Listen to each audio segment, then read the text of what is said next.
Olá, eu sou Manu Meg e este é o Notícia em Áudio, um podcast do jornal Estado de Minas que lê aos sábados e domingos uma grande reportagem para você ouvir no seu tempo. O texto de hoje é do repórter Bruno Nogueira. Há 40 anos, Tancredo Neves encerrava a ditadura e era eleito presidente. Abre aspas. Venho para realizar urgentes e corajosas mudanças políticas, sociais e econômicas indispensáveis ao bem-estar do povo. Fecha aspas. Eram quase 13 horas de uma terça-feira, 15 de janeiro de 1985, quando Tancredo Neves, do PMDB, proferiu essa frase ao discursar no plenário da Câmara dos Deputados como presidente eleito.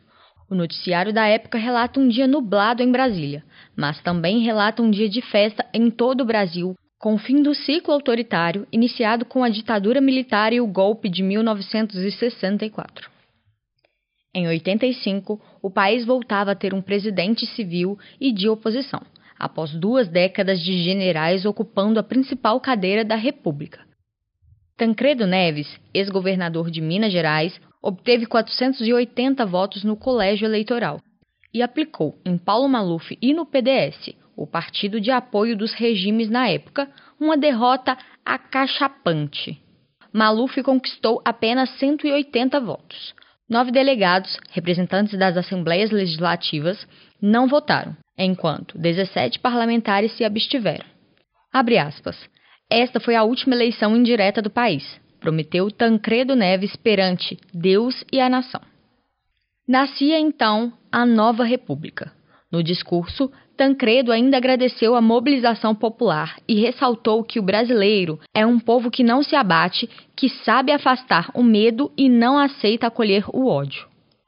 O presidente eleito ainda ressaltou a promessa de campanha e reafirmou o compromisso de convocar a Assembleia Constituinte.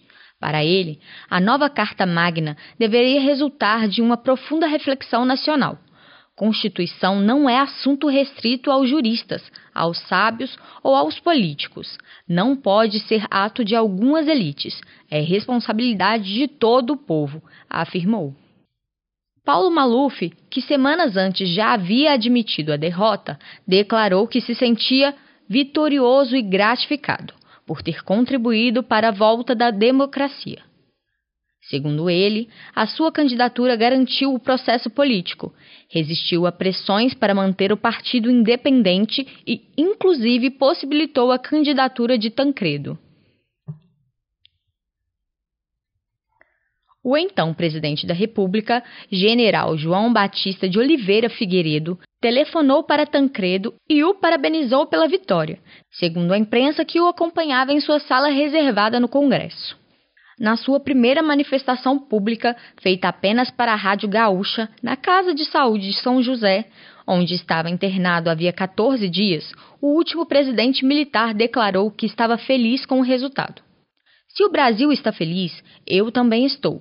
Se eu prometi, eu cumpri, de maneira que todos estamos felizes, os brasileiros e eu, ressaltou. Mas o processo que levou Tancredo Neves a ser eleito 31º presidente esteve longe da tranquilidade que os primeiros parágrafos dessa memória contam. Como o próprio Tancredo descreveu em mensagem enviada ao Estado de Minas após sua eleição, o país atravessou meses de maior intensidade política.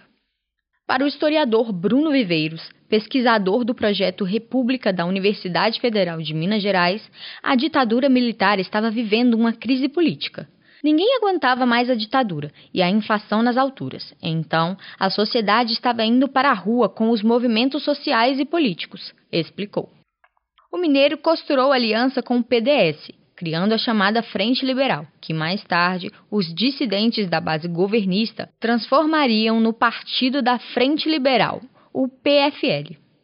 Junto ainda ao PTB e ao PDT de Leonel Brizola, o grupo criou a Aliança Democrática, sob a promessa de nova Constituição e a volta das eleições diretas.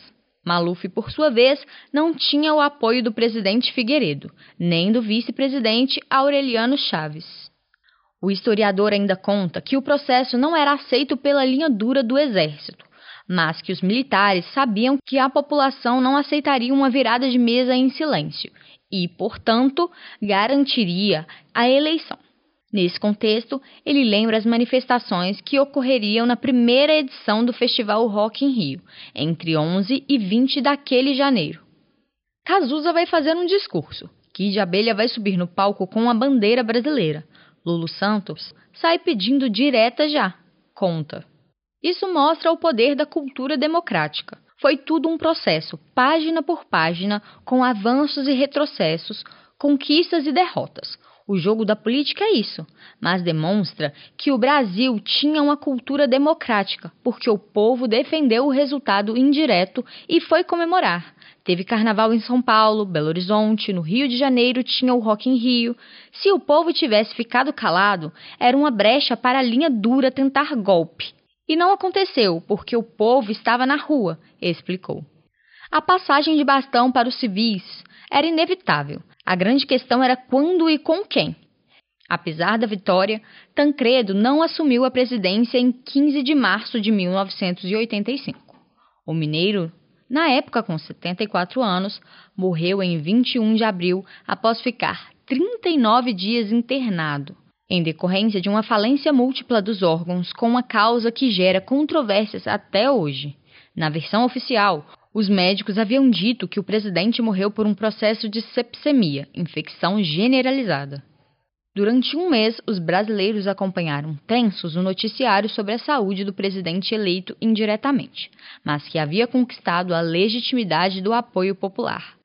Quem assumiu foi o vice, José Sarney, ex-presidente do partido e que apoiava o regime, em um ponto final que foi como um balde de água fria para a população que torcia pela recuperação do mineiro. A íntegra dessa reportagem foi publicada no jornal Estado de Minas em 15 de janeiro de 2025. Acompanhe as notícias mais importantes para o seu dia a dia em nosso site, em.com.br, e siga a gente no WhatsApp para atualizações urgentes. Até a próxima notícia em áudio.